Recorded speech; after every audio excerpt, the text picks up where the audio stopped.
হেদায়েত কেন কামনা করব? প্রশ্ন, হেদায়েত আল্লাহ তাআলার কাছে কামনা কেন করব?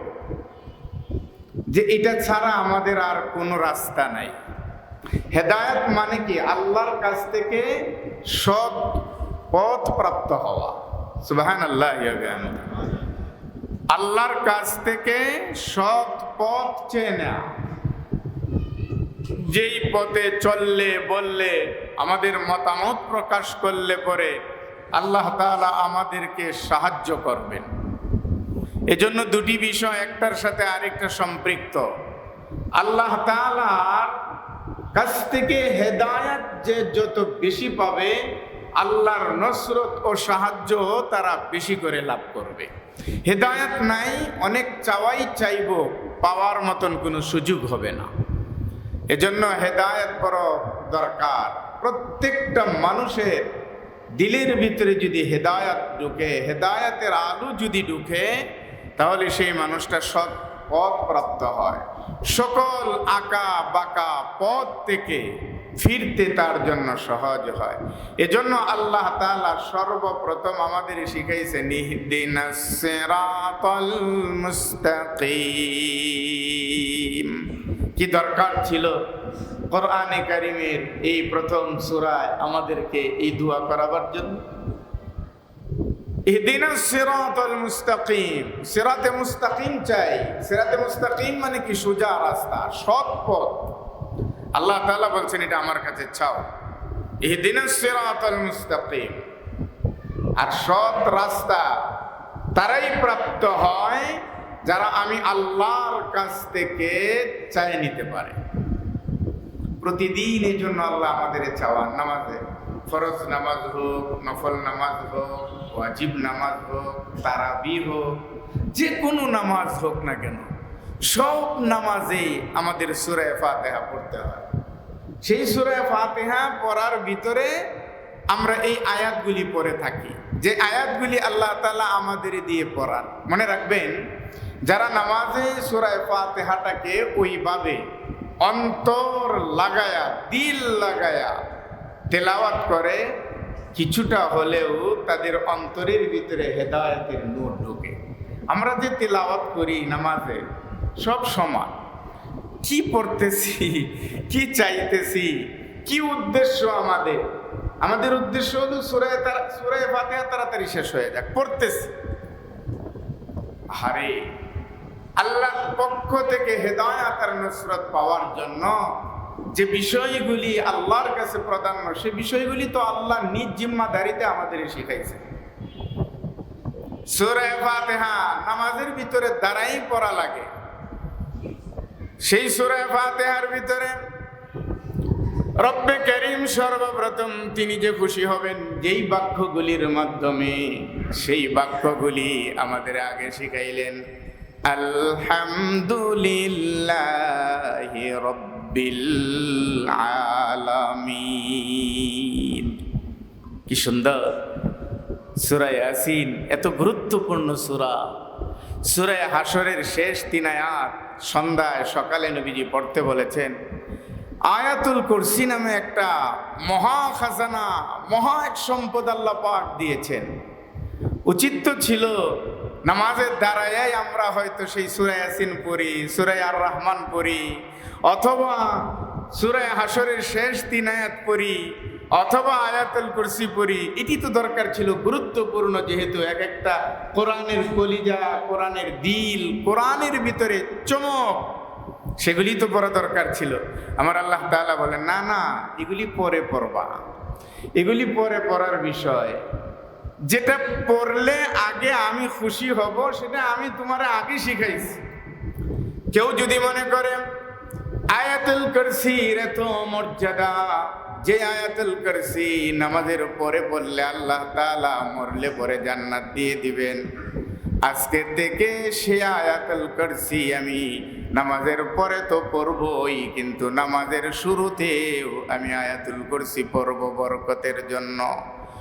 সমস্ত মুহাদ্দিসিন কেরাম, মুফাক্কিরিন কেরাম, যারা ফতুয়া লেখেন, যারা ফতুয়া দেন, ফতুয়ার কিতাব যারা লিখেছেন, সকলেই ওই কথার উপরে ঐক্যমত।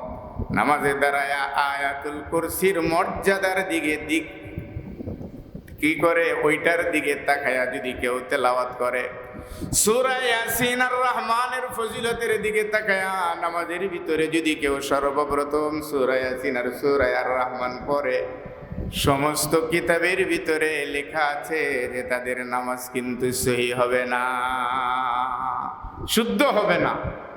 মর্যাদা যদি খুঁজতে চাও, মর্যাদা যিনি দিবেন, যার পক্ষ থেকে হেদায়াত আসবে, তিনি সুন্দর করে নির্ধারণ করে দিয়েছেন, বান্দারে সব কিছু সাইরা যেহেতু আমার সামনে দাঁড়াবার সুযোগ হয়েছে, দাঁড়ানোর সর্বপ্রথম বাক্যটা আমি আল্লাহ তোর মুখ থেকে শুনতে চাই, আলহামদুলিল্লাহ রব্বিল আলামিন।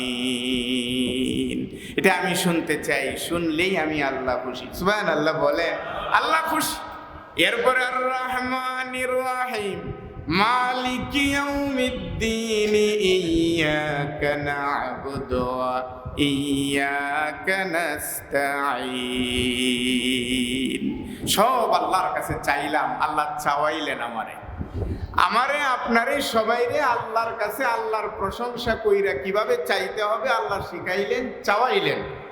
চাওয়ানোর পরে আল্লাহ বলেন, বান্দারে যদি দুনিয়ায় হেদায়েত চাও, দুনিয়ায় যদি আমি আল্লাহর সাহায্য চাও, আমার দ্বীনের উপরে যদি চলতে চাও, তাহলে এইবার আমি আল্লাহরে খুশি করার পরে সর্বপ্রথম আমার কাছে চাও, ইহদিনাস সিরাতাল মুস্তাকিম সিরাতাল্লাযীনা আন'আমতা আলাইহিম গায়রিল মাগদুবি আলাইহিম ওয়ালাদ-দাল্লিন। আমিন বলেন না? পুরাটা চাওয়া চাবির মধ্যে আল্লাহ তাআলা এই যে সূরাটা শিখাইলেন, না জানার কারণে, না বোঝার কারণে কতবার যে নামাজে পড়ি, কি চাইলাম, কি পাইলাম, কার কাছে চাইলাম, কিছুই নেই। অথচ এই সূরা ফাতিহার ভিতরে আল্লাহ তাআলা আমাকে যা দেওয়ার প্রয়োজন সব এখানে রেখেছেন। আমি চায়া নিতে পারলেই আমি পায়া যাই। সুবহানাল্লাহ। আল্লাহ বলছেন আমার কাছে সৎ পথ চা, হেদায়েত চা। আমি যদি তোরে হেদায়েতের উপরে প্রতিষ্ঠিত করে দেই, তাহলে পৃথিবীর বড় বড় নিয়ামতগুলি আমি আল্লাহর পক্ষ থেকে এইগুলি তুই লাভ করবে। সুবহানাল্লাহ। হেদায়েতের উপরে উঠলেই তো আমার পক্ষ থেকে নিয়ামত, যেটা আল্লাহ শিখাইছেন, সিরাতাল্লাযীনা আন'আমতা আলাইহিম। যেই রাস্তায় অতীতে তোমার মানুষগুলি ওঠার পরে, চলার পরে তোমার কাছ থেকে নিয়ামত প্রাপ্ত হয়েছে, ওই রাস্তাটা, ওই হেদায়াত, ওই সোজা পথটা আমি আল্লাহ তোমার কাছে চাই। কি সুন্দর কথা আল্লাহ শিখাইছেন। বান্দারে কেন হেদায়েত দিতেছেন? যে হেদায়েতটা আমার কাছ থেকে চাইয়াই নিতে হয়। হেদায়েত কার কাছ থেকে চাইয়া নিতে হয়? আল্লাহর কাছ থেকে। এটা আমার মা আমাকে দিতে পারবে না, আমার বাবা আমাকে দিতে পারবে না, আমার শিক্ষক, আমার টিচার আমাকে দিতে পারবে না।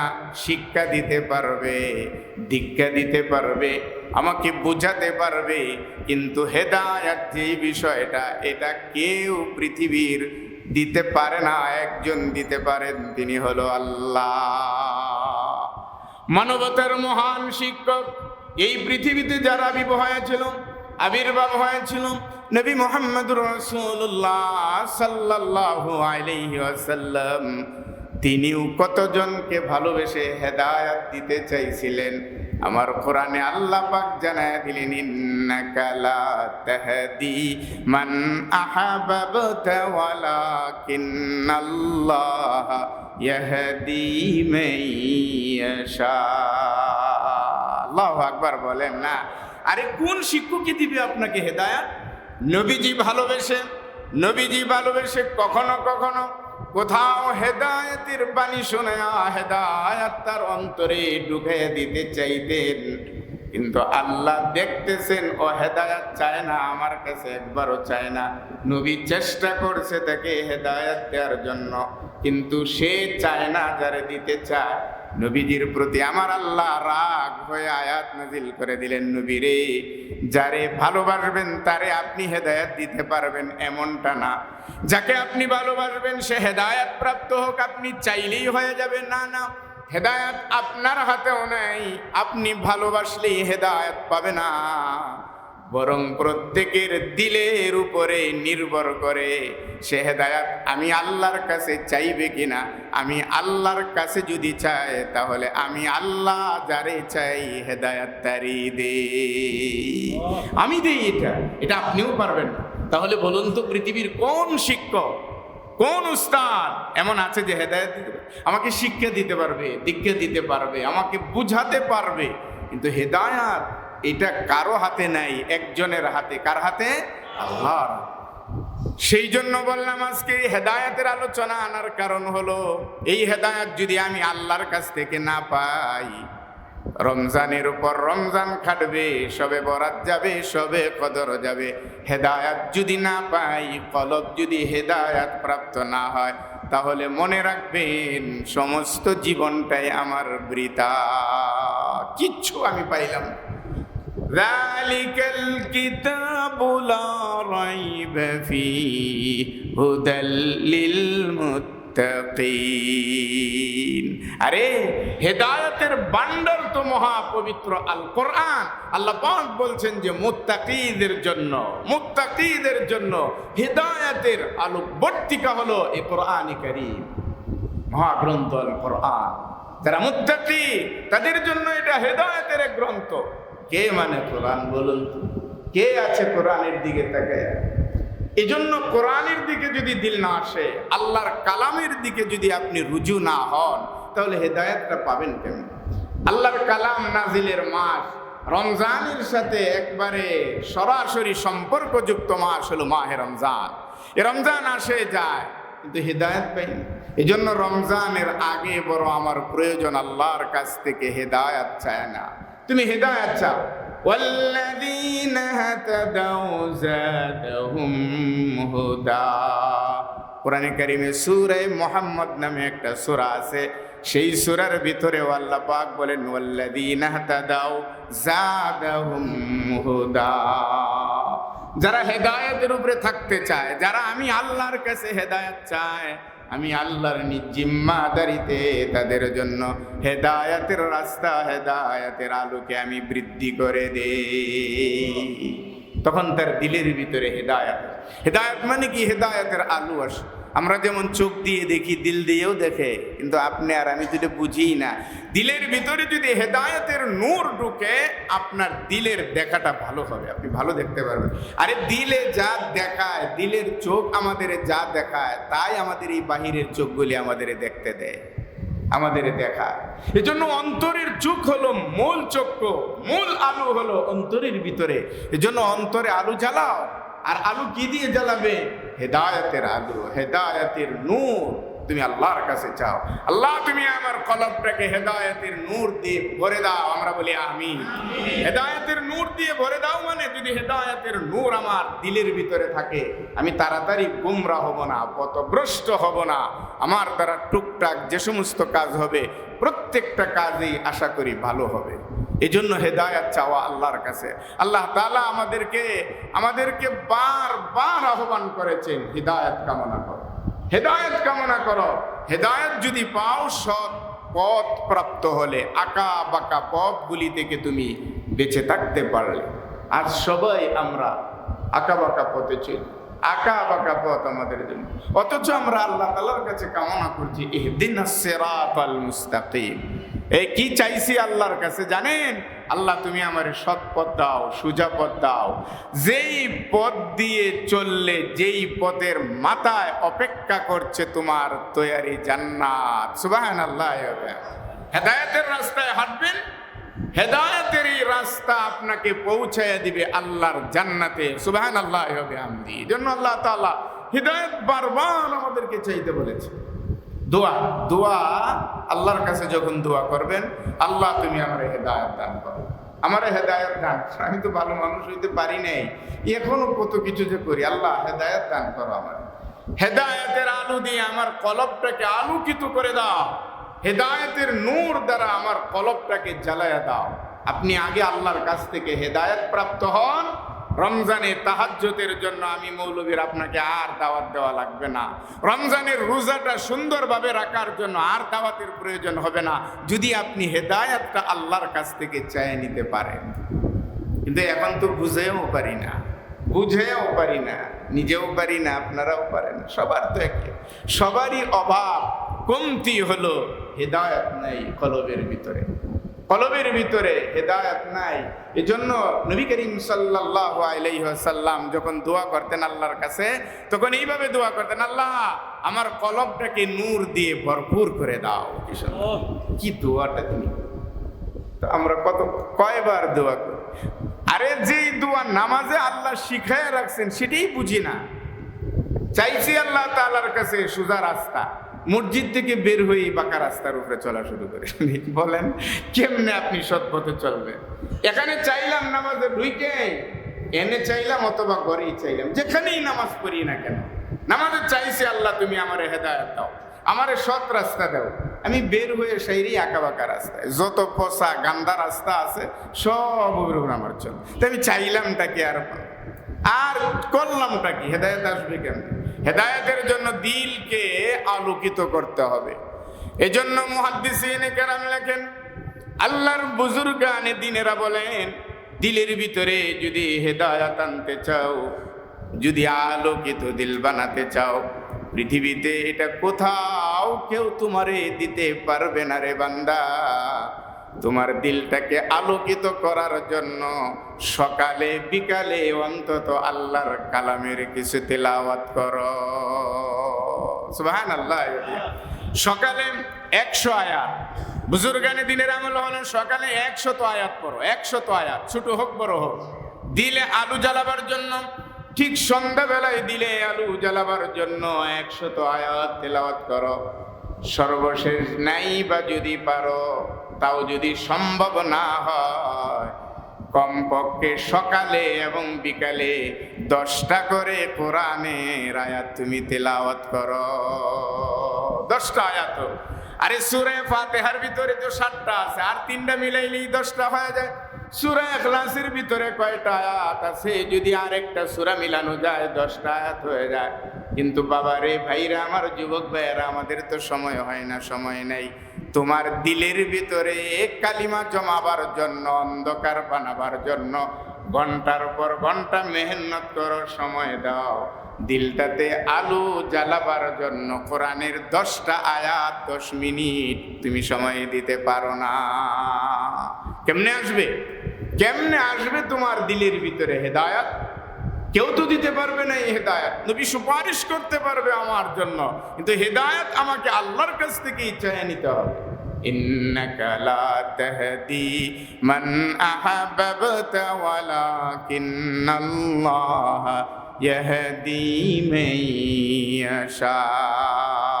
এজন্য আসুন মাহে রমজানকে সামনে রেখে রমজানের ভরপুর পাওয়া আল্লাহর কাছ থেকে যেন নিতে পারি, তার জন্য দরকার আমার হেদায়েত, হেদায়েতের আলো দিলে জ্বালানো।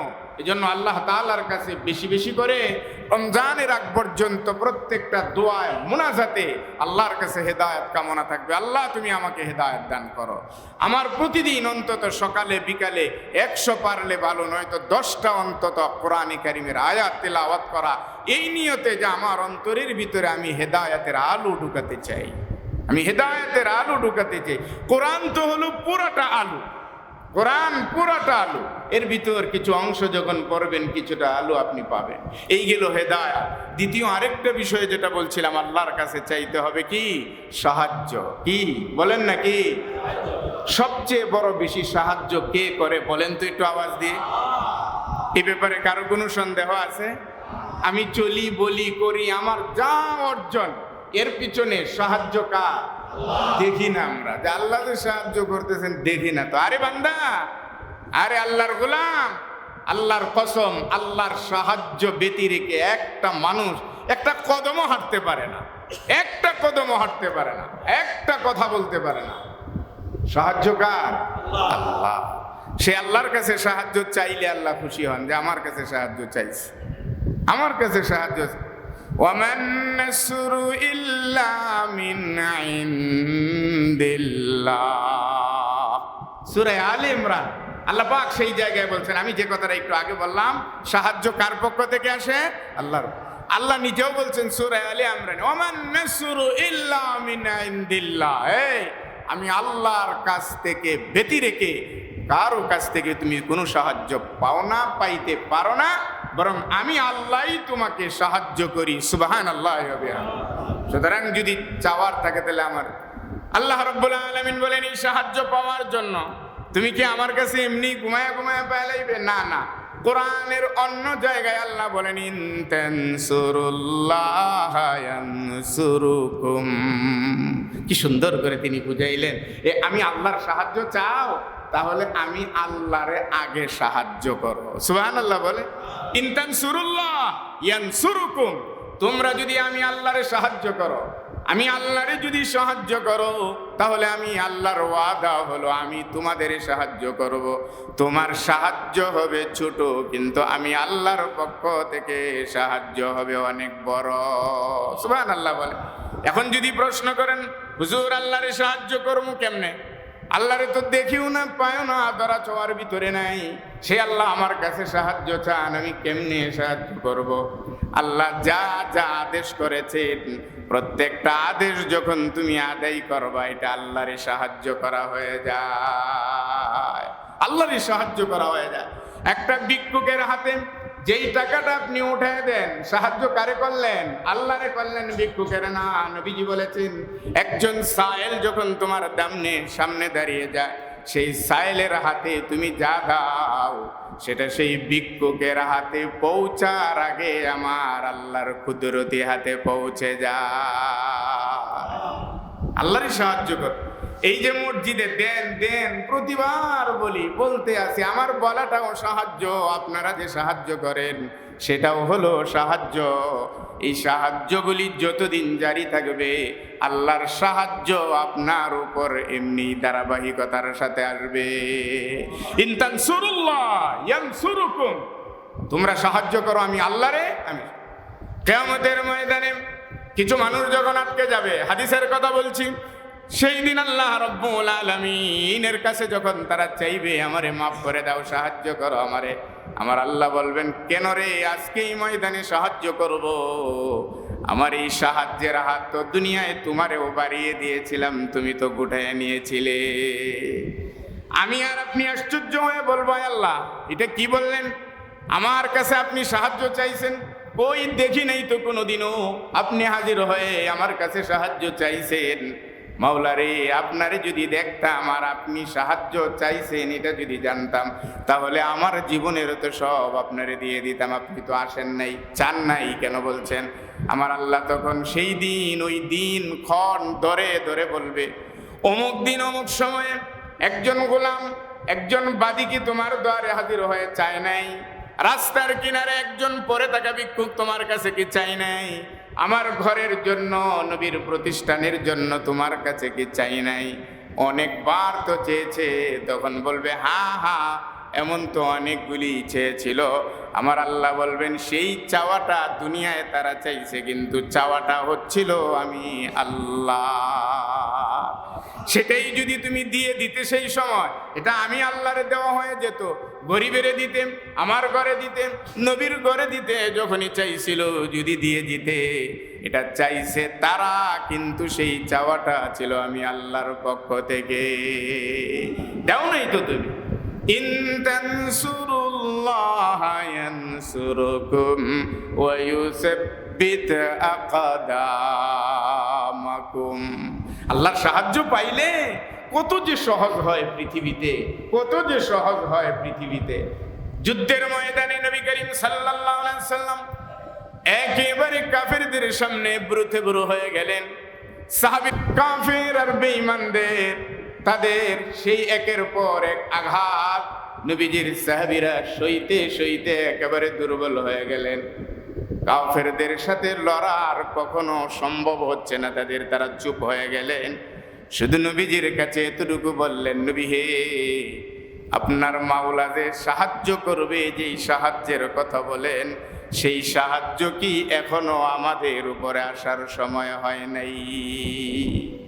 সাহাবীরা বললেন, আমরা তো শেষ, আর পারতেছি না, এই ময়দানে এখন লুটিয়ে পড়া ছাড়া আর কিছুই নেই, যুদ্ধ করার মতন কোনো হিম্মত আর একটু সাহসও আমাদের নাই, শরীরে বল নাই, এখনো কি আল্লাহর সাহায্য পাইতে পারি না? নবীজি সাহাবীদের চোখের পানি আর তাদের এই অবস্থা দেখে নবীজিও ঠিক থাকতে পারেন নাই, আকাশের দিকে দুটি হাত উঠিয়ে দিয়ে বললেন, মাতা নাসরুল্লাহ, আল্লাহ কখন আপনার সাহায্য পাবো? এই রণাঙ্গনে চেয়ে দেখেন, সাহাবীরা আমার যুদ্ধ করতে করতে দুর্বল হয়ে গেছে, তাদের আর বল নাই, শরীরে শক্তি নাই, দুর্বল হয়ে গেল। প্রত্যেকটা সাহাবীর দিলের তামান্না হলো আপনি সাহায্য করবেন। মাতা নাসরুল্লাহ, মাওলারে সেই সাহায্য কি এখনো আসার সময় হয় নাই? কোরআন পড়ে দেখুন, তাফসীরের ভিতরে লিখেছে, আল্লাহর নবীজি যখন দুই হাত উঠে দিয়ে বললেন, সাহাবীরা সাহায্য কামনা করে, আমিও তো দেখতেছি সাহায্য আসে না, কখন আসবে? আল্লাহ পাক বললেন, নবীরে, যে হাতগুলি আপনি আকাশের দিকে উঠায় আমি আল্লাহর কাছে সাহায্য চাইলেন, হাত নামাবার আগে আগে এই বদরের প্রান্তরে আপনি চেয়ে দেখবেন আমি আল্লাহর সাহায্য পৌঁছে গেছে। ঠিক ঠিকই হাত নামালেন, নবী করিম সাল্লাল্লাহু আলাইহি সাল্লাম দৃষ্টি দিলেন বদরের প্রান্তরে, চায় দেখেন আর সৈন্য সামন্তের অভাব নাই। আল্লাহ পাক বললেন, সর্বপ্রথম আমি ওই ময়দানে সাহায্য করার জন্য 3000 ফেরেশতা আমি পাঠাইয়া দিলাম। সাহাবীদেরকে শান্ত করার জন্য আমার 3000ও লাগে না, একজন দুইজন দিলে, একজন দিলেই তো হয়ে যেত। শুধুমাত্র দেখার জন্য, সৌন্দর্যতার জন্য 3000 পাঠাইলাম। ময়দান কাবু হয়ে গেল কাফেরদের। এরপরে আমি আল্লাহ সাহাবীদের মন তুষ্টির জন্য আরো বাড়াইলাম। এরপরে আমি 5000 কাতারে কাতারে ফেরেশতা নাজিল করে দিলাম। নবী হে, আজকের এই ময়দানে আপনি হাত উঠে যেভাবে সাহায্য চাইছেন, আপনার উম্মতেরা যদি আপনার দ্বীনের উপরে চলে আর শিক্ষার উপরে চলে, পৃথিবীর যেই কোনো প্রান্তে বিপদে পড়ে হাত দুইটা এভাবে উঠাবে, নামাবার আগে আগে তাদেরকেও সাহায্য করার ওয়াদা আমি আল্লাহর পক্ষ থেকে দিয়ে দিলাম। আর নবী হে, যেই 5000 ফেরেশতা দুনিয়ার জমিনে নামাইছি মানুষকে সাহায্য করার জন্য, এগুলির আমি আর উঠাবো না, এগুলি জমিনেই রেখে দিলাম। যেখানে যখন প্রয়োজন হবে এরা সাহায্যের জন্য আপনার উম্মতের পিছনে চলে যাবে, ওরা টেরও পাবে না। সুবহানাল্লাহ। সাহায্য চলতে থাকে। মাতা নাসরুল্লাহ, আল্লাহ ইন্না নাসরাল্লাহি করিব। আল্লাহ জবাব দিয়েছিলেন, এই সাহায্য আমার কাছে চাও, সাহায্য তো একেবারে আমি আল্লাহর তোমার নিকটে, তুমি লাইন মুতাবেকায়া চাও, দেখো পাও কিনা। কি সুন্দর, তুমি লাইনে আসো, লাইনে উঠে আমার কাছে চাও, এরপরে যদি না পাও দেখো। তার মানে কি, তুমি লাইনে আসো, ঠিকভাবে আসো, তুমি চাইতে দেরি হবে, আমার সাহায্য তোমাকে পৌঁছাতে দেরি। মাহে রমজান আমাদের সামনে, আল্লাহর সাহায্য ছাড়া একটা মানুষ সারাদিন রোজা রাখা, লাগাতার 30টা রোজা রাখা, এটা সম্ভব না। যারা রাখে তাদের সাহায্য করেন কে? আর যারা আগেই মাথা ঘুলায় ফেলায়, যারা আগেই ভয় ভয়ে ফেলায়, হেদের ওই বয়ের কাতারেও আমার আল্লাহ রাইখে দেন যে এটি দুর্বল, এটি যা তাক কইরা তাক। বুঝিস দুনিয়ার রোজার তৃষ্ণার কষ্ট বেশি না আমার জাহান্নামের আগুনের তাপের কষ্ট বেশি? দেখা হবে তো এরই নাও। মাথা তাদের গোলায়া যায়, পেরেশান হয়ে যায়, অস্থির হয়ে যায়, এদের অবস্থা খারাপ, বেগতিক হবে। বরং আল্লাহর কাছে যদি আমরা হেদায়েত কামনা করি, হেদায়েত পাই, আল্লাহর কাছে যদি সাহায্য চাই, তাহলে আল্লাহর কাছ থেকে যদি সাহায্য পাই, রমজান আসবে, কোন দিক দিয়ে চলে যাব টের পাবো না, কিন্তু বিনিময় কি পরিমাণ পাইলাম এটার আন্দাজও করতে পারবো না। এজন্য আসুন, মাহে রমজান একেবারে খুব কাছাকাছি। রমজানকে সামনে রেখে যে দুটি বিষয় পাওয়ার আমাদের বড় বেশি প্রয়োজন, সেটা হলো একটা আল্লাহর কাছ থেকে হেদায়েত, আরেকটা হলো আল্লাহর কাছ থেকে সাহায্য। এই দুই যদি আমাদের শামিলে হাল হয়ে যায়, তাহলে অবশ্যই মাহে রমজান আমাদের জন্য সহজ হবে, রোজা সহজ হবে, তারাবি সহজ হবে, রাতের ইবাদত সহজ হবে, হাত খোলা মন খোলা দান করা আমাদের জন্য সহজ হয়ে যাবে।